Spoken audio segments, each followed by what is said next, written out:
They were shook up. Obviously, Sunday was just a lot of emotion. You play a rival game and you don't perform the way you'd like, and then something like that happens, and then honestly, I think it puts life into perspective more than. And that was kind of my message. I was obviously upset and frustrated with the loss, and getting that call in the middle of the night is scary. And I think our players did the right thing as far as the process in which they went about the whole incident, and we were there for them. And something like that could be life altering or life threatening. It's a serious deal, and it kind of puts the game of football on the back burner a little bit. So we talked about things as a team at length, provided the services that we felt like the players needed. Um, we sent try to create communication with our current team's parents. We created the communication with our current commits parents, and we did all that really promptly so that they were well aware of the situation and understood the magnitude of how serious that we take these things. Obviously, we don't want this ever to come about. This is a safe community, and things like that shouldn't happen in this town. And as of what I've known, this is unique in a sense. And I do believe that this is a safe community, and it's unfortunate that things like that happen. Have you had an opportunity to speak to him or his family since everything transpired? Yeah, I just said that earlier. I spoke for I was there in the hospital. I spent really since 2:30 in the morning to about 8:30 in the morning with him Sunday before we called the team meeting to bring everybody in. And then I spent about 2 hours with him yesterday. And I've had constant. I saw him again today. So just checking in on him and trying to be there for him in a tough time.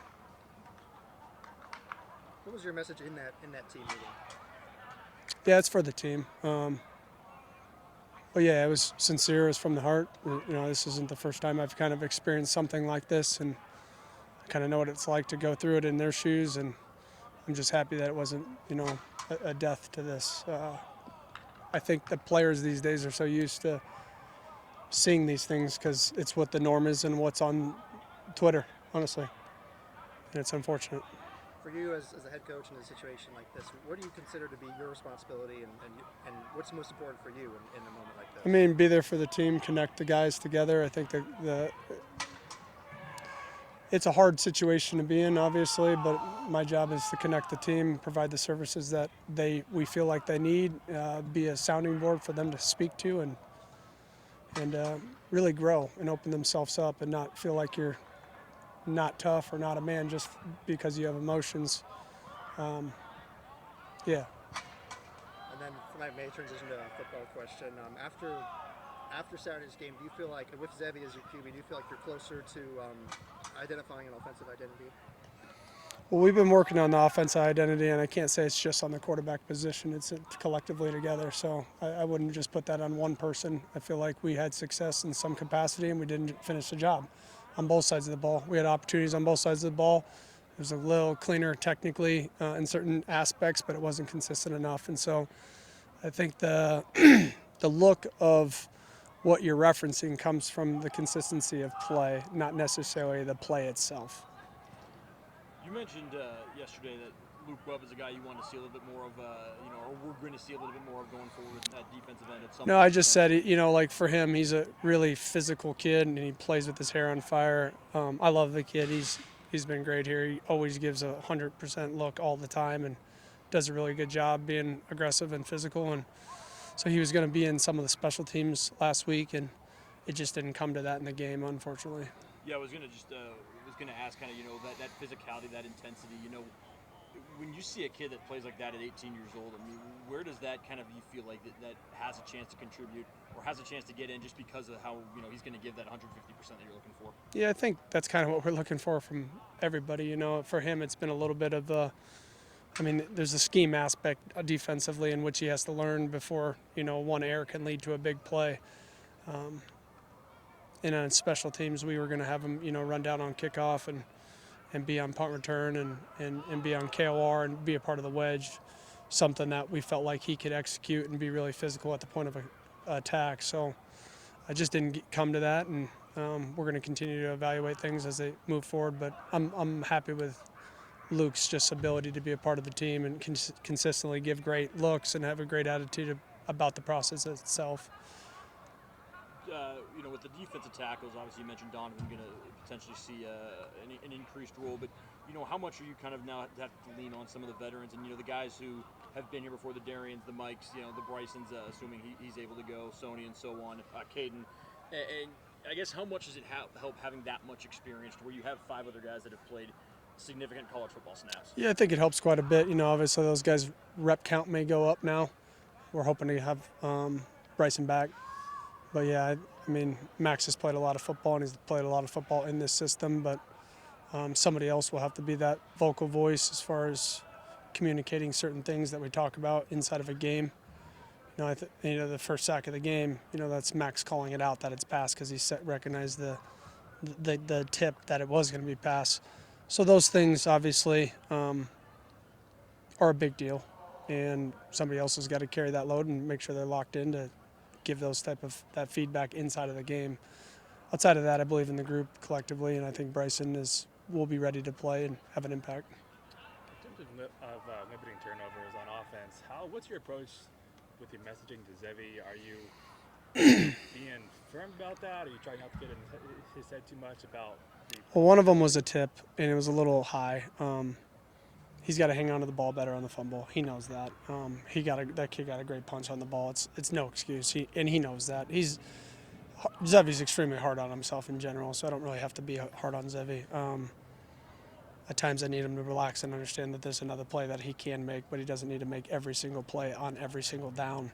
And then the other one, I think he lost sight of the route. He knew exactly where the route is at, and he couldn't see it because the pressure was on him, and it was fourth down. And it just, obviously we didn't want it to lead to a pick six, but if he would have taken the sack, I probably would have ended up saying it's fourth down, try to make a play, and he tried to make a play. So it's unfortunate what happened, and we're going to learn from it and grow. When did you see, in terms of Zevi's leadership, when did you see that really turn the corner? Maybe it was after you told him? North Texas. North Texas. Yeah. That's when I really felt it. Just obviously the unfortunate circumstances that were happening in that game, and I just felt like he wasn't leading to be heard by anybody. He was leading because he cared about everybody competing and executing and having team success. And obviously Zevi has been, I don't want to be taken out of context. Zevi's always been a great worker. Zevi's always had a voice. Throughout the summer, it was more about the battle itself rather than collectively coming together as a team. And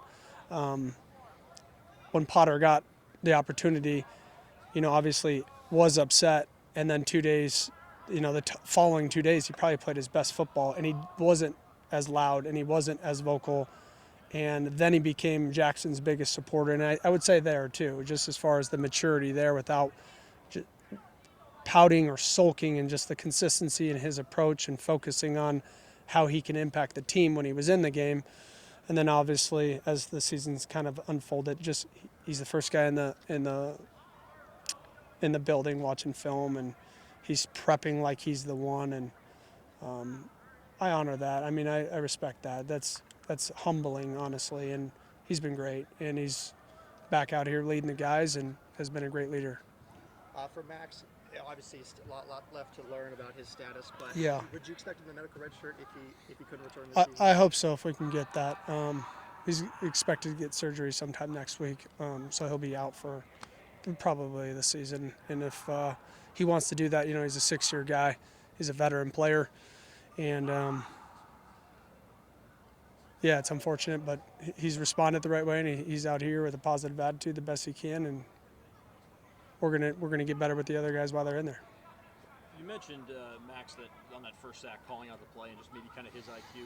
How much do you almost now lean on him as almost the third assistant defensive line coach, just knowing that he's been in this game a while and he has such an intelligent mind for it and can obviously still teach something to some of the younger guys?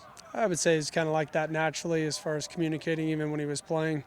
He's just now can't play for us right now. So, yeah, Max is a special person because his overall care for the team. And obviously, if you could see how we rotate, obviously, at D-line,